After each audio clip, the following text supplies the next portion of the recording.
Baraza la Usalama la Umoja wa Mataifa linatarajiwa kupiga kura baadaye leo kuhusu rasimu za maazimio kuhusu vita nchini Iran na athari zake katika eneo hilo. Azimio la kwanza lililotolewa na nchi za Ghuba inalaani mashambulizi dhidi yao na Jordan na Irani. Urusi, mshirika wa Irani katika baraza hilo, imeanzisha rasimu nyingine bila kutaja Irani, Israeli au Marekani. Inalaani mashambulizi yote dhidi ya raia na wanasi pande zote kuacha kupigana na kurudi kwenye meza ya mazungumzo.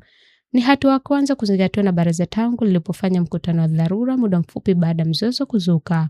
Akihutubia wanachama wakati huo, katibu mkuu wa Umoja wa Mataifa Antonio Guterres alisema mashambulizi ya anga kati ya Israeli, Marekani dhidi ya Irani na mashambulizi ya kulipiza kisasi ya Irani dhidi ya nchi katika eneo hilo yalikuwa ukiukaji wa katiba ya Umoja wa Mataifa.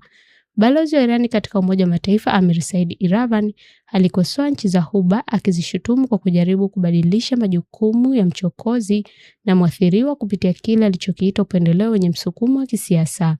Rasimu hiyo sasa ina wadhamini zaidi ya 90 ikiwa ni pamoja na Uingereza.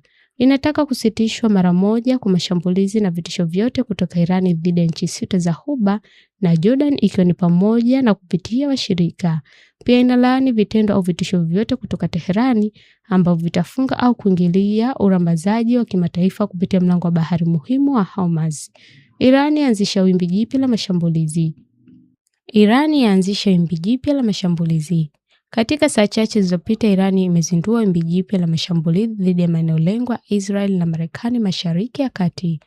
Vyombo vya habari vya serikali ya Iran vilisema ghasia hizo zilikuwa kali na nzito zaidi tangu kuanza kwa mzozo huo, AFP iliripoti.